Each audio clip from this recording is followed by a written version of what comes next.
Yeah, I'm recording right now, so we can start with our third interview by now. Okay, whatever you need to know that I know, you're welcome to. Yeah. Did you enjoy the last interview we had? I didn't understand you. Did you enjoy the last interview? Oh, yes, I did. Had fun. And did you had some thinking further about it? Do you have some new insights about the things we talked about? Well, I guess we could just pick up the conversation where we left it off. Yeah, let's do that. Let's do that. Francis, one of the things we ended was when you were in Maastricht. Maastricht. What do you recall about Maastricht in Holland? Oh, Maastricht? Yeah.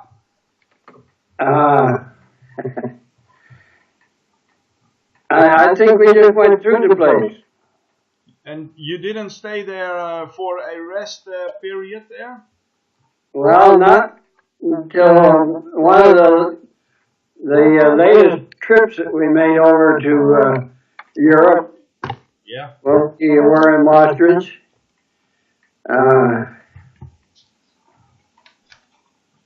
Well, I the first time I met you, that was at Maastricht. It was. Yeah, and you pinned me a good conduct medal on my uniform. Do you recall that? Oh yeah. Okay. Yeah. We pinned. I remember pinning something on your uniform, but I don't remember now what it was. Yeah, it was for me. It was me. You pinned a good conduct medal on my service dress. Yeah. Okay. Francis, the second question.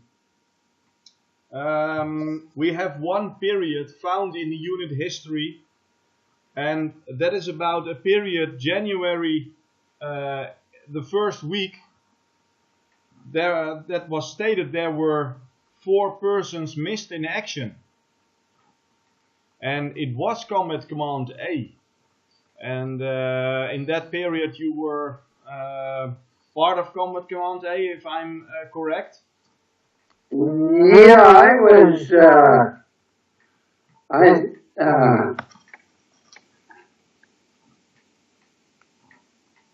I was attached to Combat Command A, and I was with the 2nd Battalion of the 66th Armored Regiment as an engineer support. Yeah. And do you recall anything about persons missing in action? No, I don't. And I didn't lose anybody on my platoon. Okay. Just had to ask because that's one of the things in our research. We can't, we can get a good story about it because,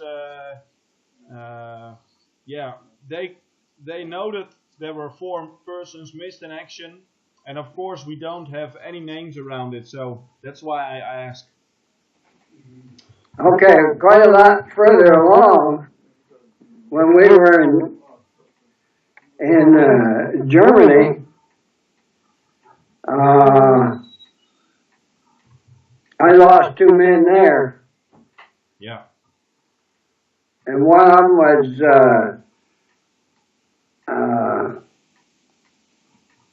what the heck? My memory's slipping me now. Well, one of them was named Davison. Yeah, and the other one was Clark. Was what? Clark. Albert Clark. Albert Clark? That doesn't ring a bell. Okay.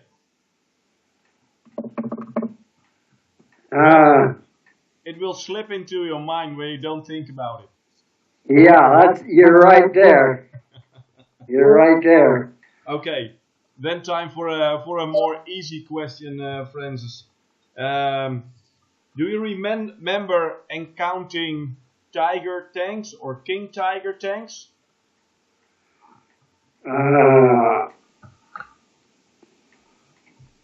We were involved in a tank battle. It was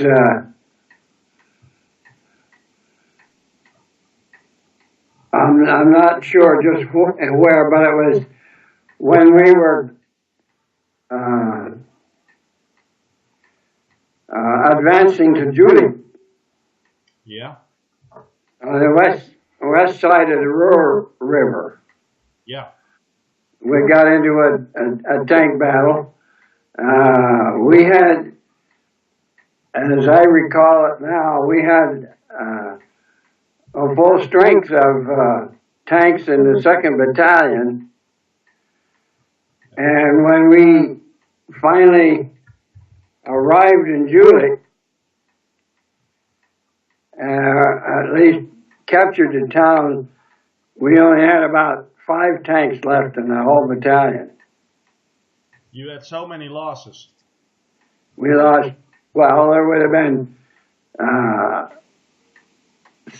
30 tanks, I think, if I recall correctly, in each company, and there were 2 heavy tank companies or medium tank companies and 1 light tank company. We had all our light tanks. Okay. But we lost all but 5 of the mediums. You lost all of the mediums. Yeah, they were knocked out in the battle with the Tiger tanks. Okay. Those Tiger tanks were very difficult to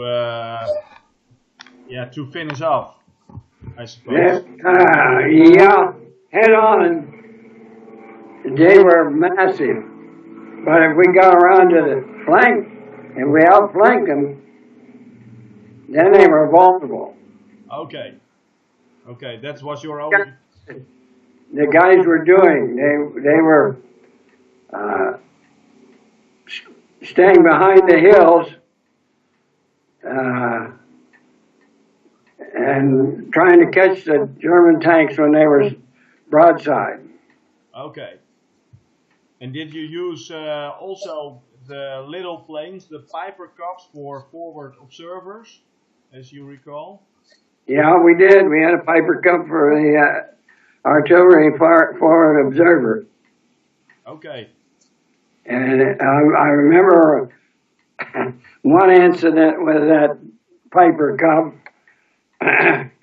was in northern France, just before getting into Belgium. And the wind was blowing like crazy. And those Piper Cubs were not able to make any headway against the wind. Okay. Those were very little light planes.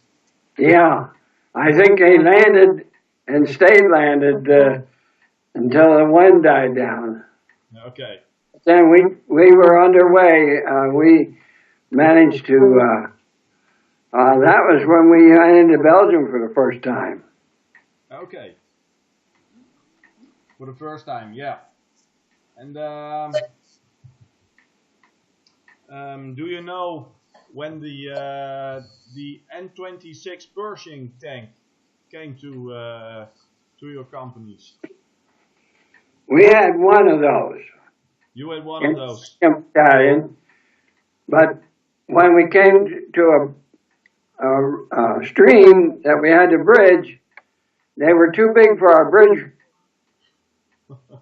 The treadway bridges, they laid the treadways down, and that Tiger tank, or whatever you want to call it, was too big to go across, too wide. So we had to leave it behind, and we just had one. Yeah. So it wasn't very useful at that moment. No, that's right. We still had to rely on the old Shermans. Yeah. Well, it was. But the Shermans were getting better. When we were in that part of the battle, most of our Shermans had been replaced with later models that had a 76 millimeter gun on it instead of the old 75 pop gun. Yeah, yeah.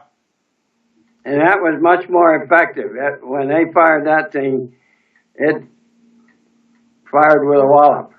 Okay.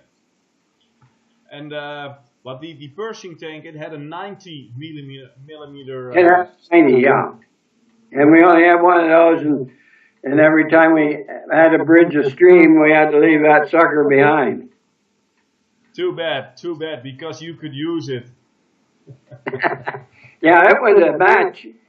It would be a match for the German tank.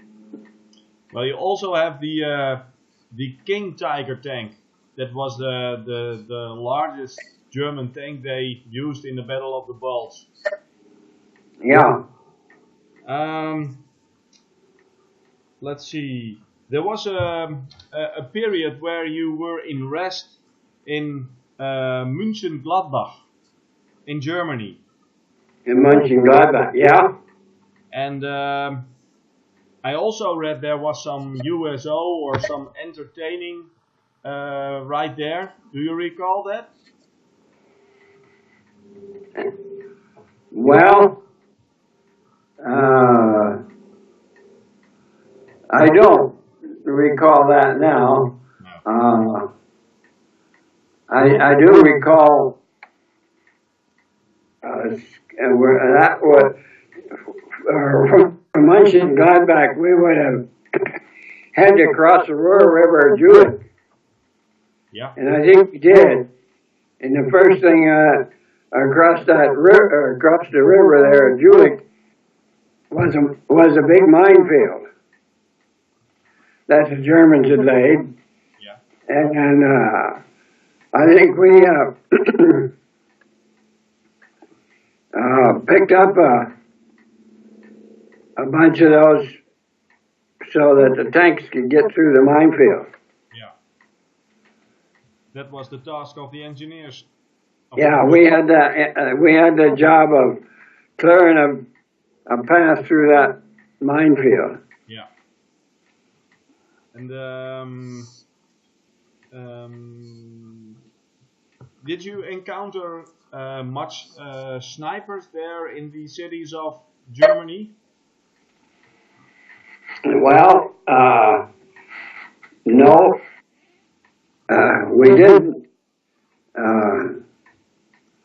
I know that in one place there, we caught a lot of mortar fire.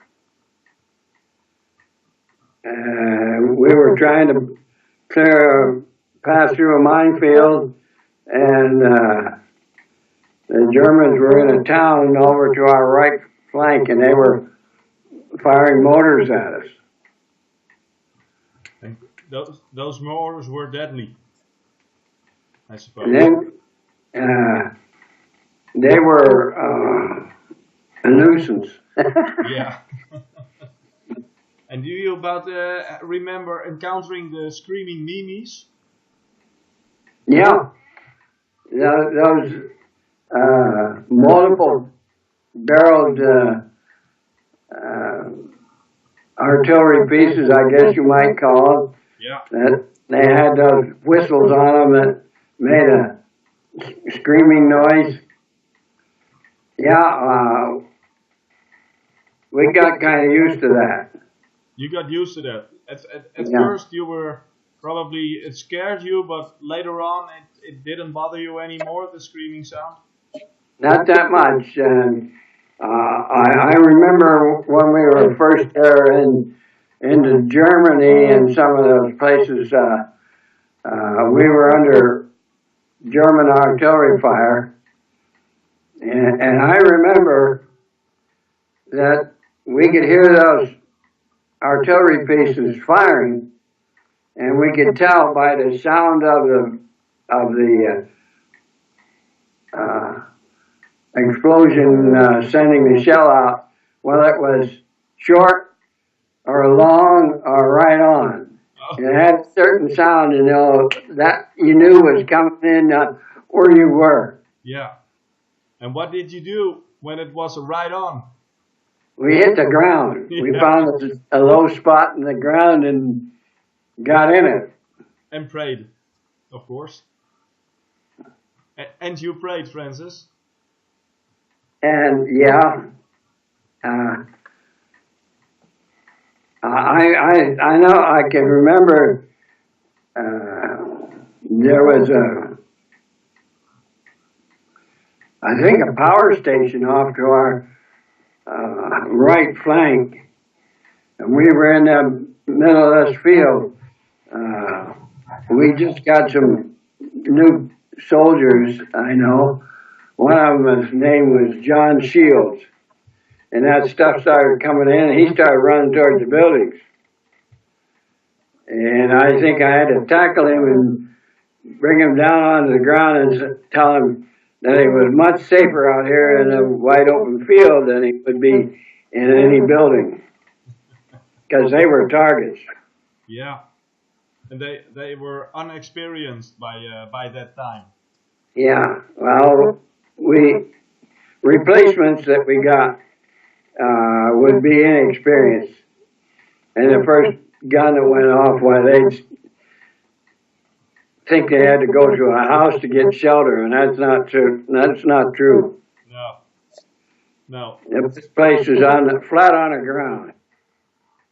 And did you have had more experiences with replacements?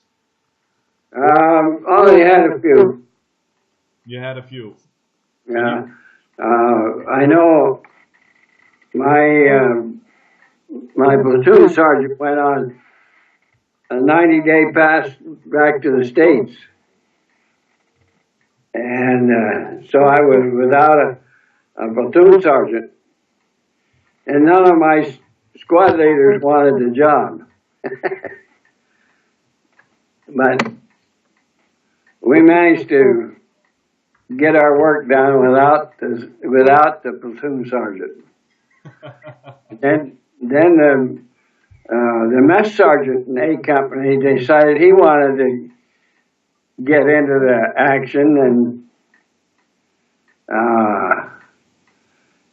Captain Hazen was company commander of A Company. Then he asked me if I'd like to take the mess sergeant for a platoon sergeant. Yes. And at that time, I didn't have a platoon sergeant, so I took him. He was the best doggone sergeant I had in the whole war, really. Yeah. Sergeant Nichols. You could trust him. And when we got to Berlin, he was made first sergeant to the company. So, you know, he was a pretty darn good sergeant. Yeah. Well, talking about Gretzel Hazen, we have found an original, how is it called? Company A, a report of operations. And it's signed by Gretzel Hazen. Maybe I can show you at the camera. Yeah, Captain Hazen. Let's see. Can you read this? Yep, I knew him well. Yeah. He was a good guy. We have found some.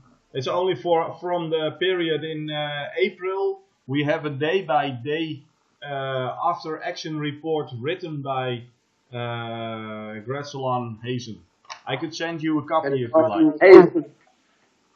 I addressed him as Captain Hazen. He was a captain to me. He was a captain for you. Yeah, it stated here also a captain. And on the April 10th, we found two men killed, and one of the men was called Proctor. Does it ring a bell? No. Proctor? No. I only lost 2 men killed. Yeah. and that was when we were well into Germany. Yeah. One of them was named, and right now, was a man by the name of Davison. Yeah. We found his Welsh. records. I think the other's name was something like Welsh. Welsh. Welsh. Let me look up in my dates.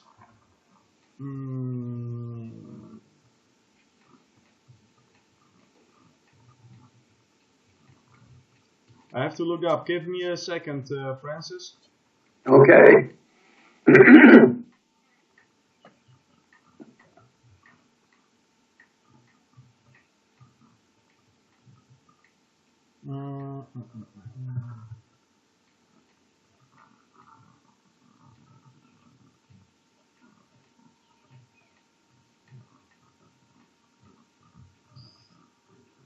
Welsh.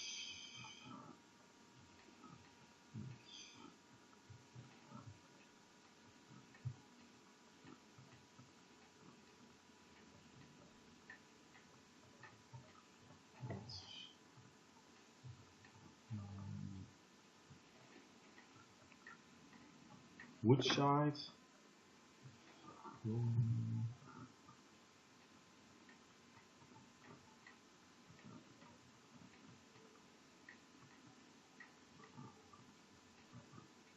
No, I can't find him. So Oh, okay. maybe I'll think of it sometime.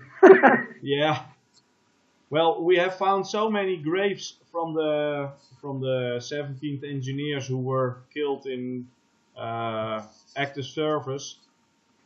So I was just checking if I have the name of Wells, and it sure Yeah, does. well, early on in Normandy,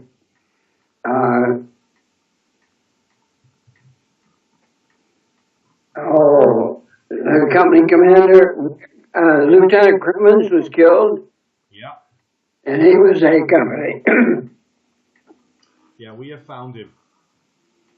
We have found his records already. Let's see if I could find Welsh online for a second.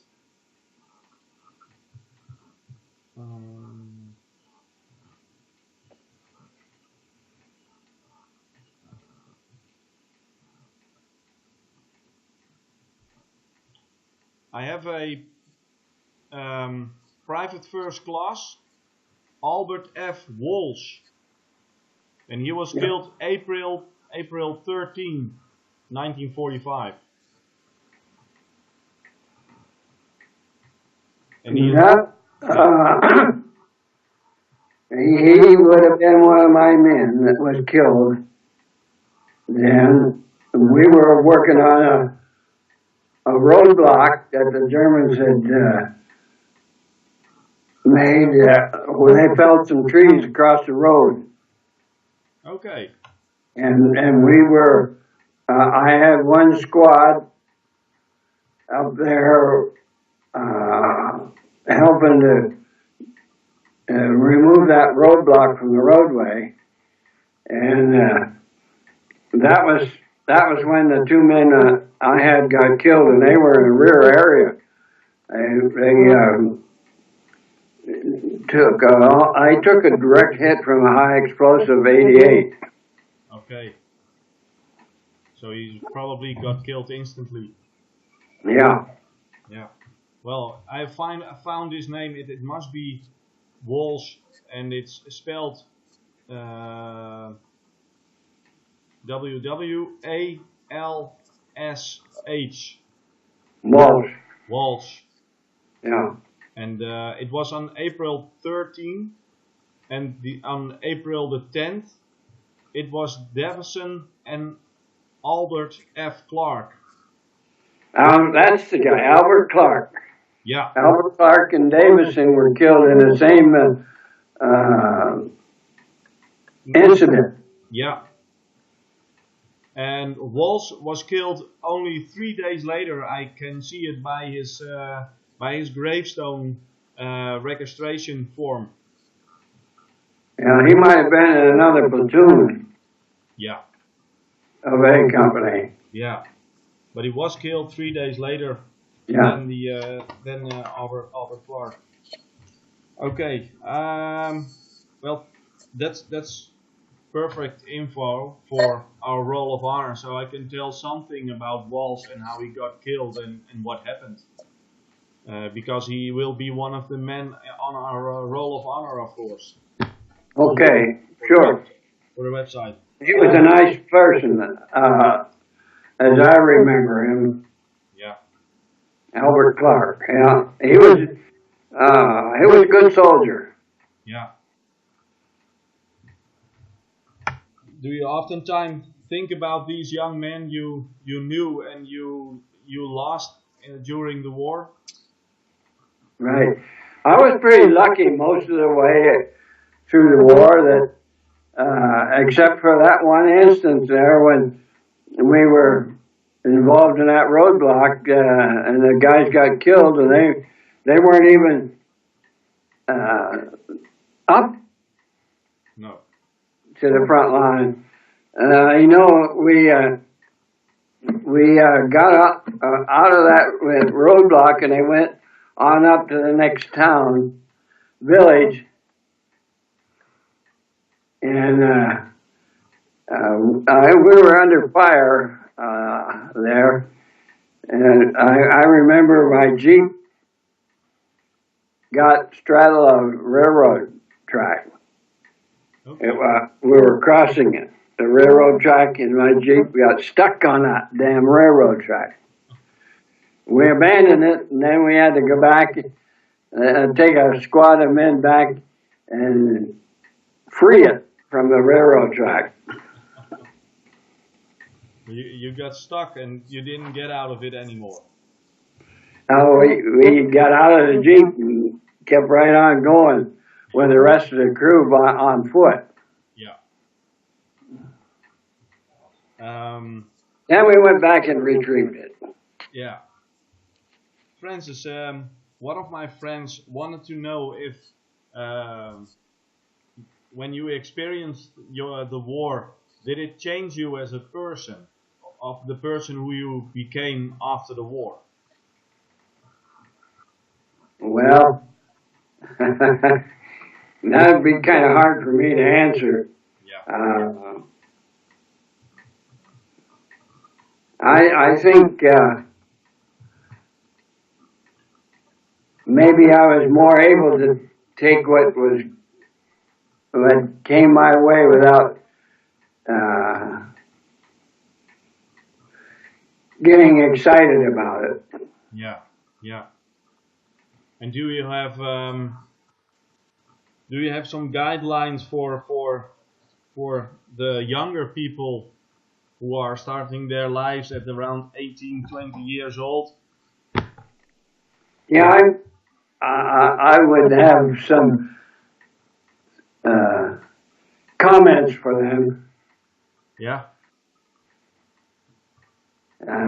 But as it was,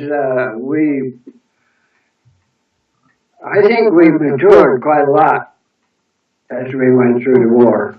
Yeah. And after all, I was only, 22, 23 years old at that time. But you had a lot of lessons learned in life, I suppose, at that young age.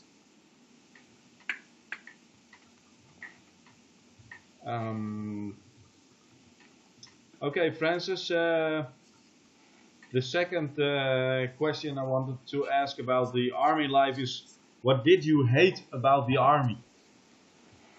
You know, I didn't hate anything about the army.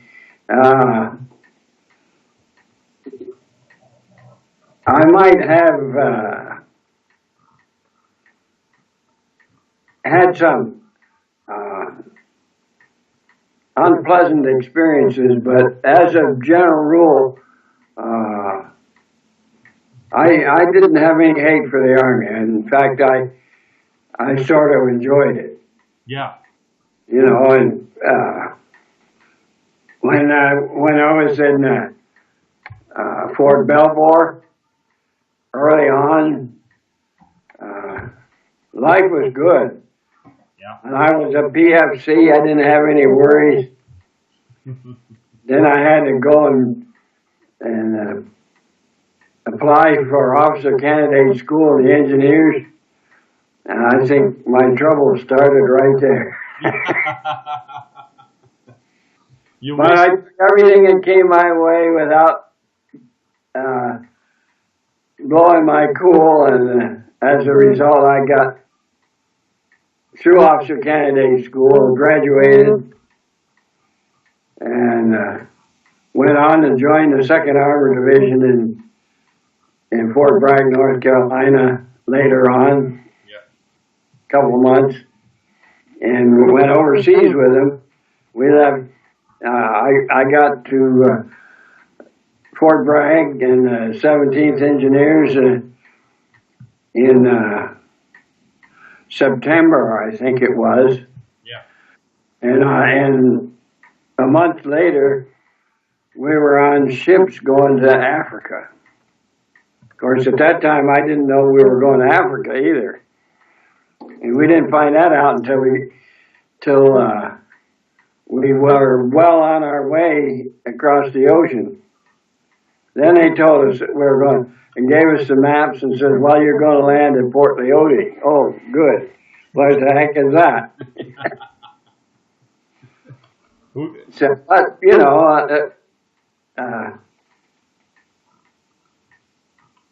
I had really a good company commander and Captain George Youngblood, and the other officers in the company, Lieutenant Cremens, Lieutenant Grady Smith, and Lieutenant Rockery. They were nice guys. Yeah. And they, I think their influence might have improved my place in life with the Army. Yeah, you learned a lot from them. Yeah, I enjoyed my whole career in the military. Yeah.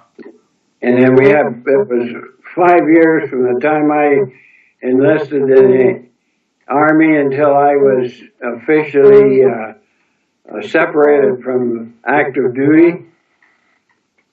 And I stayed on then as in the Army Reserve. So I had an opportunity to become a company commander of an infantry rifle company, and then an engineer company.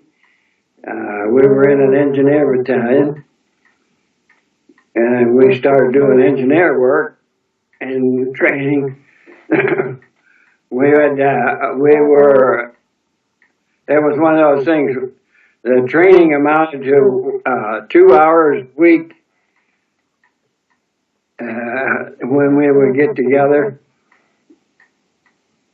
We didn't have much of an armory at that time. It was a rented garage in Wellsboro. And at first it was E Company of the 313th Infantry, 79th Infantry Division, which was one of the divisions that was in Normandy during World War II. Yeah. And we went on from there. And I got my 20 years in, and they promoted me to major and kicked me out. So then you had to say goodbye to Army life, and then what did you do, Francis? Well, I stayed in the Army Reserve. We went to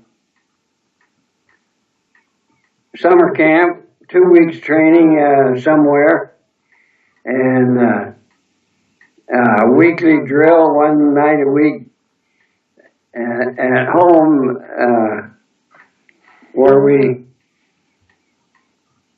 trained for a couple hours and doing certain things. First, it was infantry rifle company,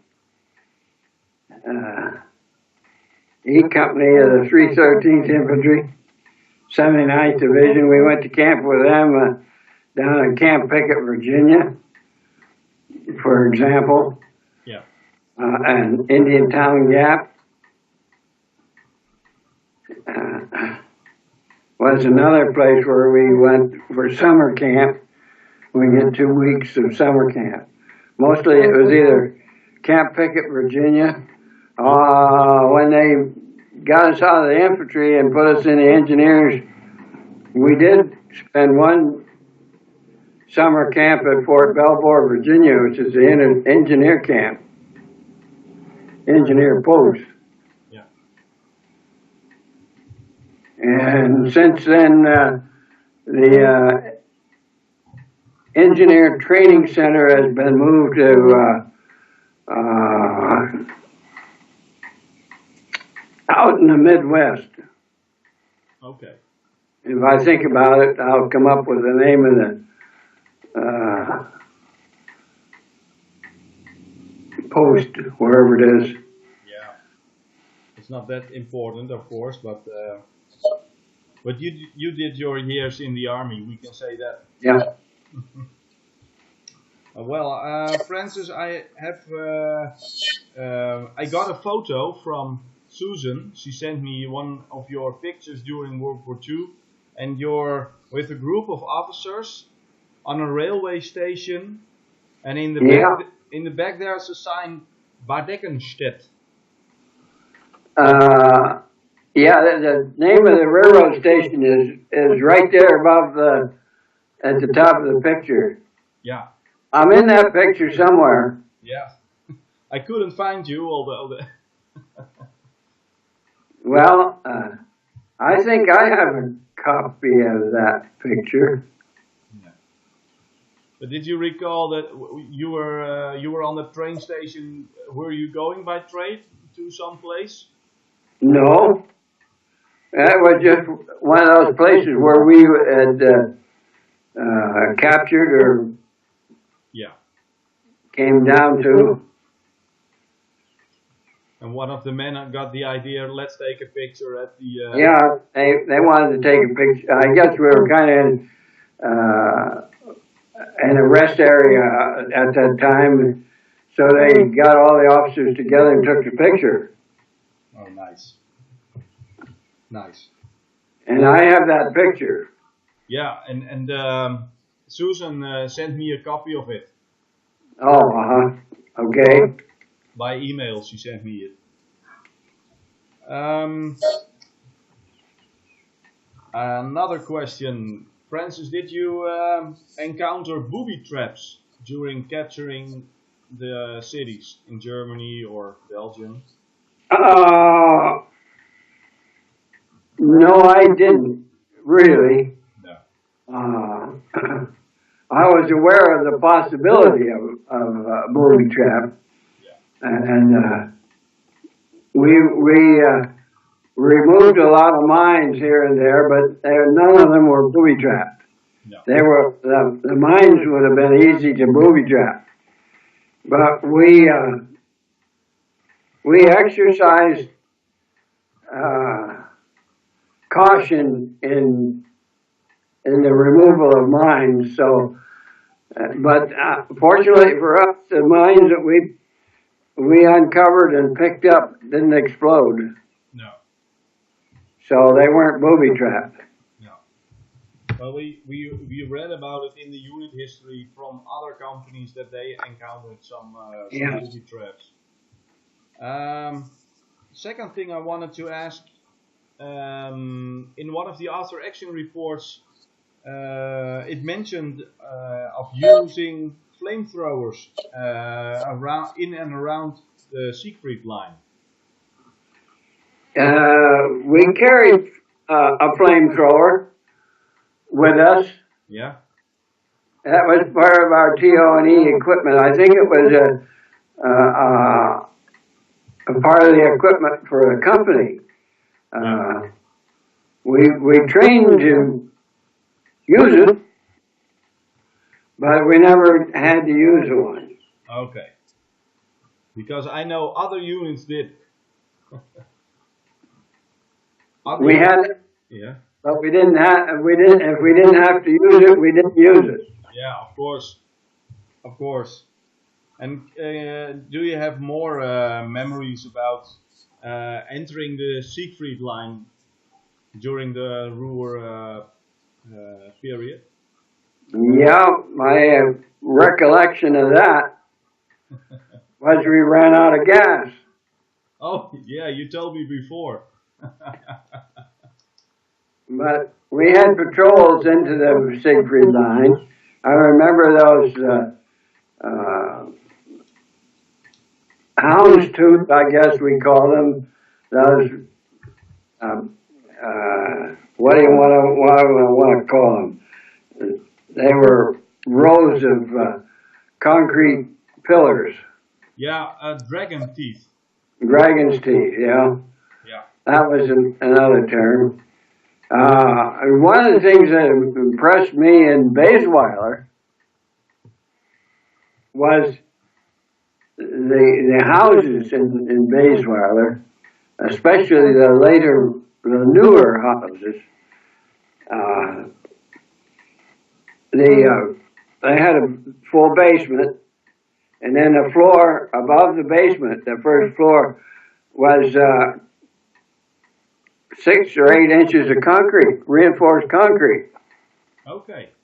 So that actually the basement of the house was a potential fortress. Yeah. But that was just in Baysweiler. I remember that. Yeah.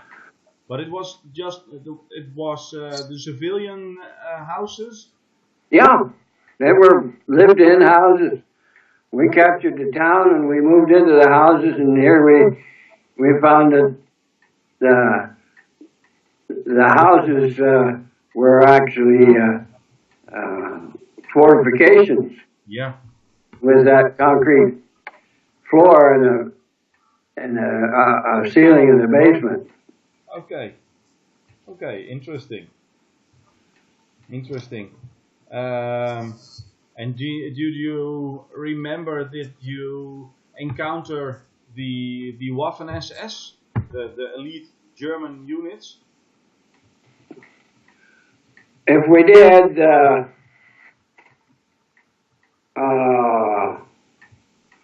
we reduced them. See, I would have been sometimes I was pretty close to the action much of the time. Well, actually, when we went to shore in Normandy, I was in headquarters company as a reconnaissance officer. And then Captain McMahon and Lieutenant Cremens got killed in Normandy. And I guess Hazen, I don't know what Hazen was then, he became the company commander. And I got transferred from headquarters company to A company before we broke out of the beachhead at St. Lo. Yeah. And I know when I went up and reported to the company commander in A company, he had his platoon leaders. He had confidence in those guys, and one of them,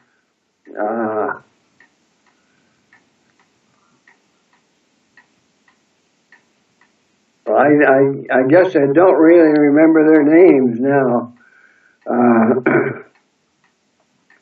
but he asked me then, he assigned me as his liaison officer to Combat Command A headquarters. Yeah. And he gave me a boat, a Jeep, and it was a boat for transportation. I know I rode along with Combat Command A headquarters quite a lot of the time, and I'd make sure I was one of the leading vehicles so that if that boat ran aground, the one behind me could push me through. Yeah. And we were talking about the Waffen SS, and you said when we met them, you finished them. Yeah, well, wherever they were, and I couldn't really pinpoint where we had met them. Probably in the Battle of Ardennes, Battle of the Bulge. Yeah. There, I think there might have been some of those guys in that, but we sort of reduced that real quick. Yeah, of course. And they had a bad name. I heard. Yeah, they did. They had a distinctive uniform, if I'm not mistaken. They had the Waffen SS on the collar of their blouse. Yeah. But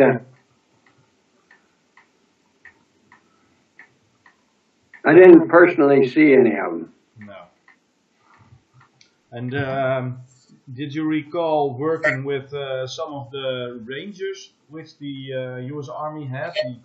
The Rangers, they were the specialists. Oh, no, I didn't. I wasn't even anywhere close to those guys. No. They were the ones that scaled the cliffs there in Normandy. Yeah, Point du Hoc. I was a reconnaissance officer with the headquarters company of the 17th Engineers at that time. Yeah. But you never met the Rangers. They were in France, of course. No. Well, And they were always out ahead of us anyway. Yeah. Let's see. I had question this. Yeah.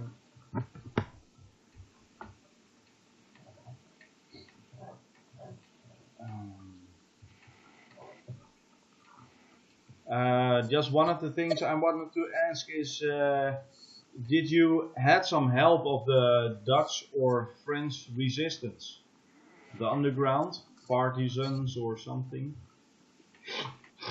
Yeah, I think, did have assistance from them. But of course, in my assignment, I didn't come into contact with any of them. No, okay.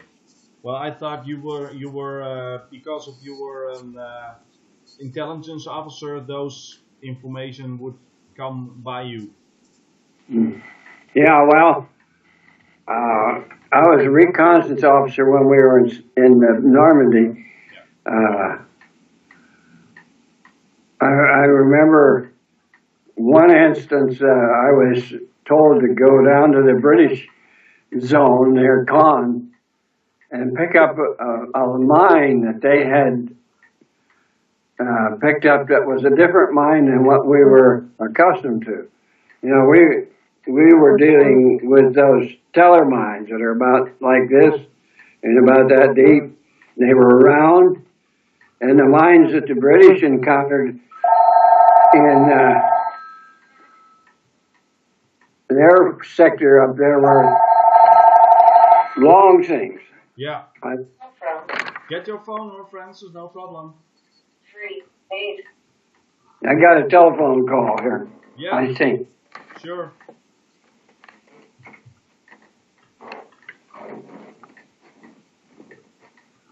Well, they've hung up.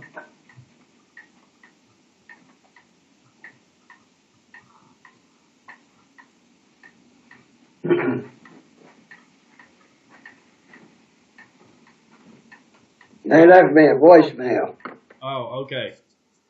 so I can check it later. Yeah, you can call back if necessary. Yeah. Francis, what do you recall about the last period you were at HQ in Berlin? There was a big building in Berlin. There was the headquarters of Second Armored Division, as I read. In Berlin? Yeah. Or do you have memories about being in Berlin?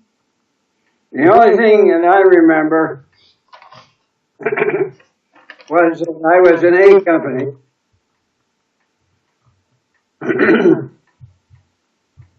And I went into Berlin as a building officer for A Company. Okay. And I looked around. I was a little bit taken aback by the damage that was done to Berlin. But I found there were 4 rather large houses on one street, and then around the corner was a pair of houses that were connected by a garage.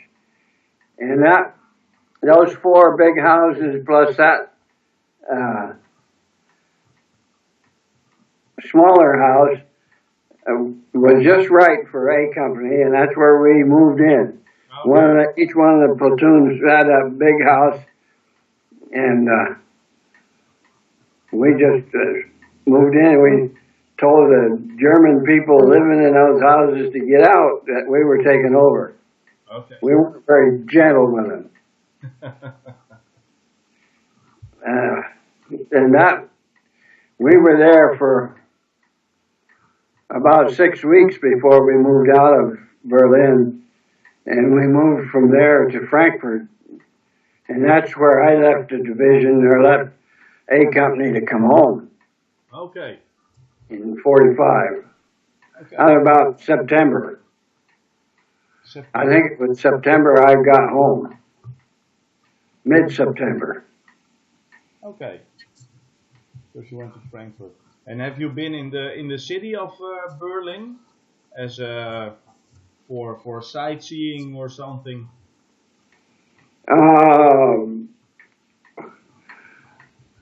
No, I didn't really do any sightseeing. We were in Berlin. That was when the Potsdam Conference was taking place between Stalin, Churchill, Truman, Yeah. and somebody, French, de Gaulle. Yeah, de Gaulle.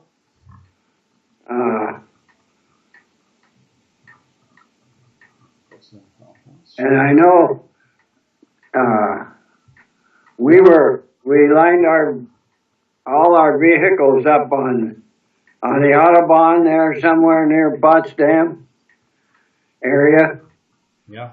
And I have a picture somewhere, I'd have a little trouble finding it right now, of Churchill passing in review of our division there in Berlin. Mm-hmm. Well, I can send you a picture we have that Truman gives a streamer. He puts it on the 17th Engineer flag, a streamer with a name called Normandy. Oh yeah,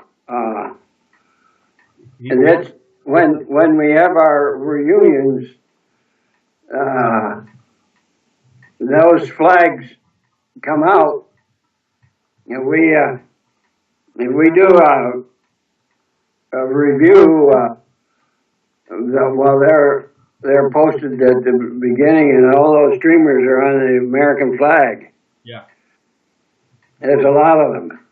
Yeah, it's really. Well, and probably one for each of the major campaigns in the European theater, and there were 7 of those. Yeah. Well, and one of those Truman he put it up the flag at Berlin. Well, there are some videos online of it on YouTube. I could send you a link by email. YouTube. I will send you an email with a link to the video. You can see the movie about it. Francis, I have no more questions for you. I finished all my questions. You run as well as runs I, huh? Yeah. Well, I had an opportunity last week to go to one of the schools here in town, a middle school, to the 5th grade, I think it was. And all of the kids in that 5th grade, there were 2 sessions, wrote a critique of my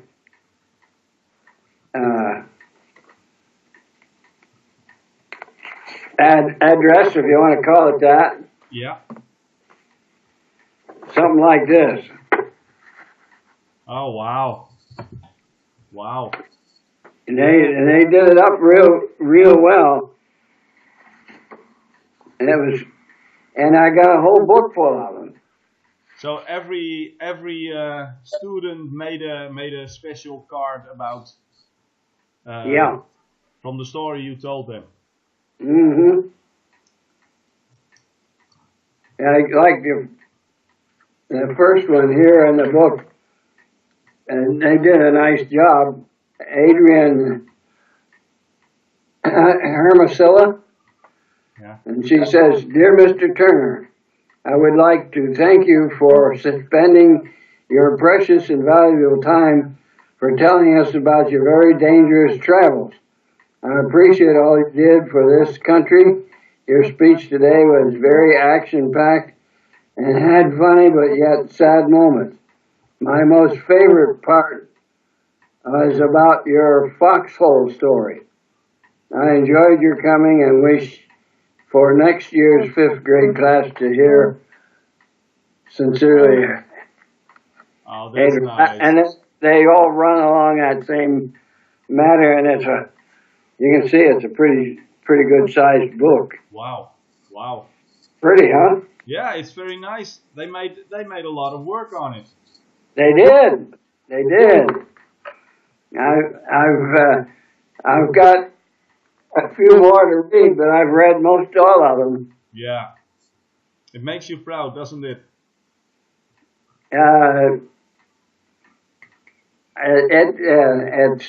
It's a good critique, really. And if they invite me back next year, I should go through this book, and then I can. That'll guide me on what I should talk about. Yeah. They always they always appreciate the veterans in America. Yeah, and I have that map of Europe. Yeah. And I take that with me to these meetings, and I just got it mounted on a hardboard so I can set it on an easel, and they can see it. Yeah. And that helps. That gives me some guidance. Right. Yeah. And how often do you give these visits to schools? Is it once a year? Or? That's about the 3rd time that I've had to do this. Yeah. For the school, and the teacher seems to think this is a great thing. Even the county coroner went to the last one that I talked to, and he wanted to hear it. And I thought he was going to talk too, but he didn't. He sat there and listened. He wanted to hear your story, probably. Yeah, he was interested in hearing my story. Yeah. He's a funeral director here in town too, so You have to keep him a friend. yeah.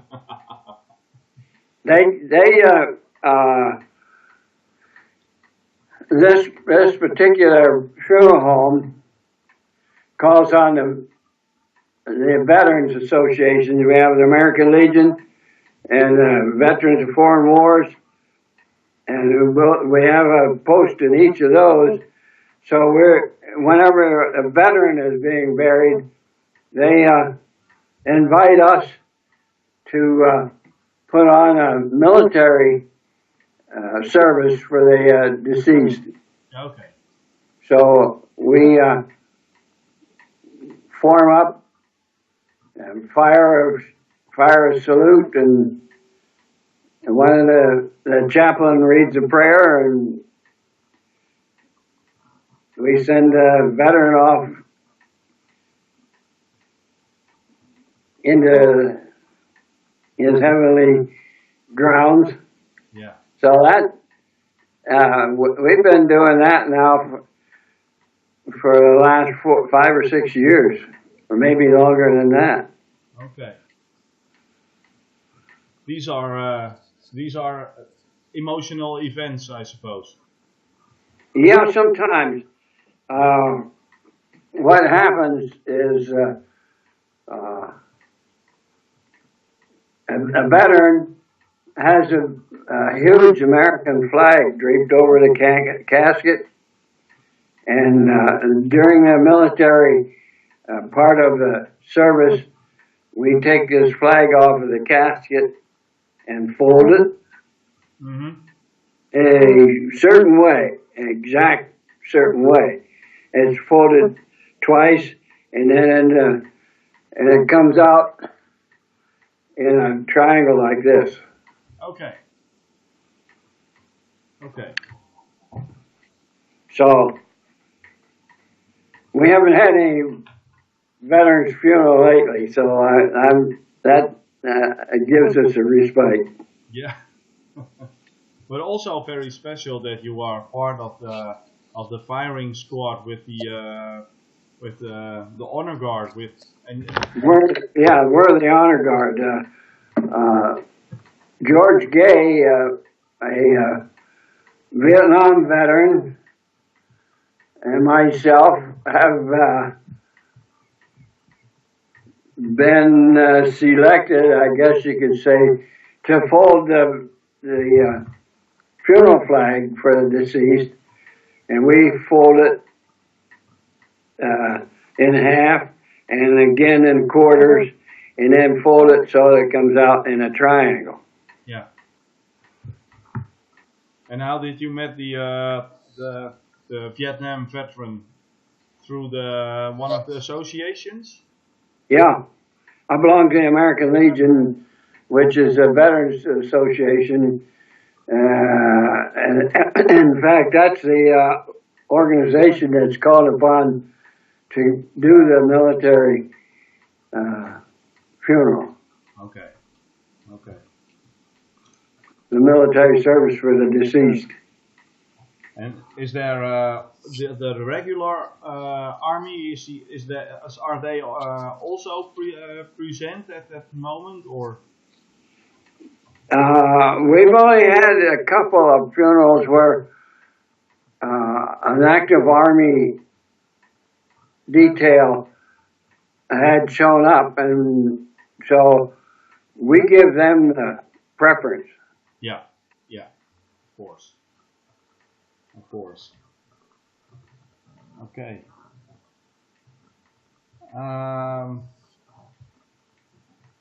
Well, I don't have any questions for you left, Francis. Okay. That's I guess I don't have any answers either. No. You helped me a lot. And I read what you've already written, and that is very accurate and to the point. Yeah.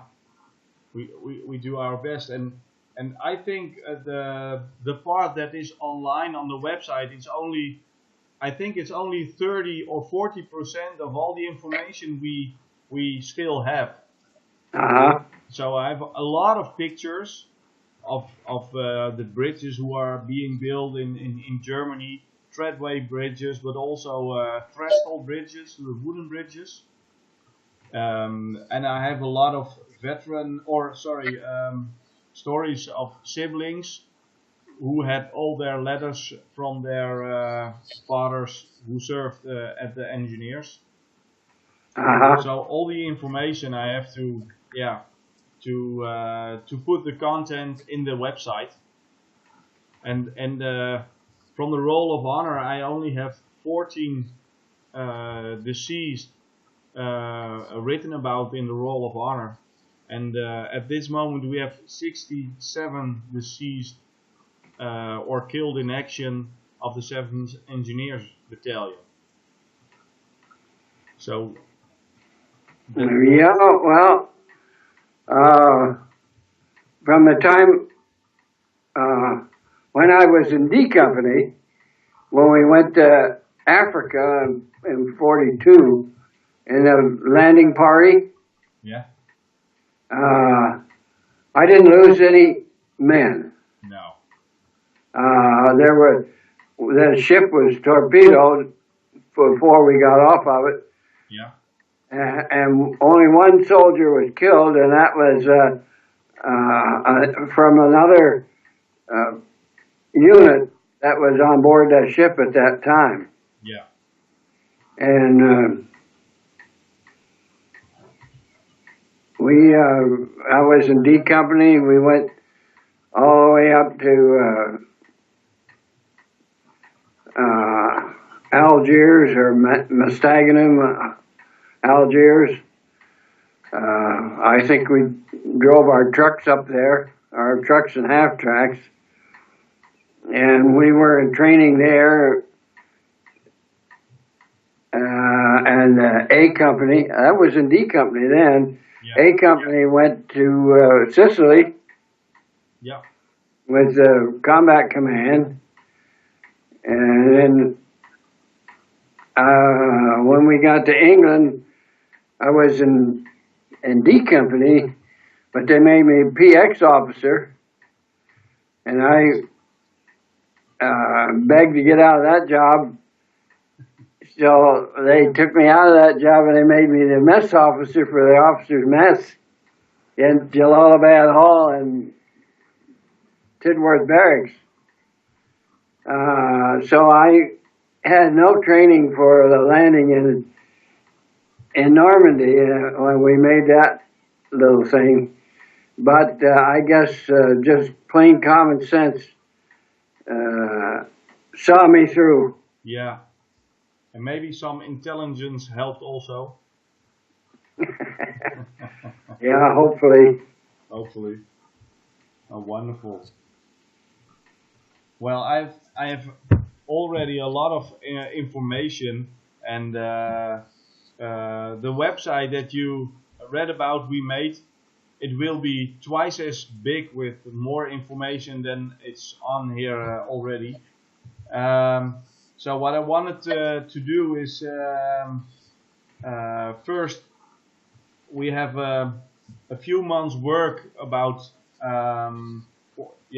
all the information we should put up in the website. Yeah.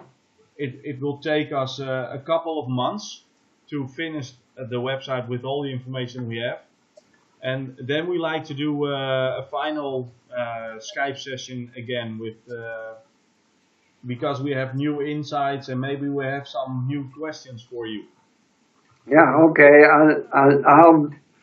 I'll look forward to reading the information you got on your website. Yeah. I've already read it, what you have made so far. Yeah. And I find it to be accurate and very good. Thank you. Thank you. And there were also some Dutch parts in it about the reenactment part. It was written in Dutch. But well, whatever you wrote in Dutch, I didn't read. I can imagine that. Well, we have to translate it in the English language at one point. But if you give us a couple of months' time to fill the website with our new information, I will get back online with you for a new Skype session if it's okay with you. That sounds like a good plan. Yeah, and when I wanted to contact you, I will first contact a friend of Susan, if you like. Okay. Like maybe I can make an appointment for the next Skype I've session. got you on my Skype account. Yeah. And you got me on yours. I'm sure if you caught me on the computer, I would respond. Yeah. Okay. Okay. I will try that the first time I wanted to call you. Then we Skype again, and I have some new questions for you, and I can also send you the website with the new information we have. Okay. Good enough. Francis, thanks a lot again You're welcome. for your information. I wish you the best with your hobbies with playing golf. Yeah, I've got to get up and be on the golf course at 7:30 tomorrow morning. It's keep you. I already have a golf date. Okay, it keeps you healthy. So I'm going to have to get out real early. Yeah. Well, okay. Francis, all the best. Thank you very much. The same to you. And I give you a call for the next time. All righty, that's good enough, Martin. Okay. Francis, bye-bye. Bye-bye. Bye-bye. We will see you. We will see you again. I hope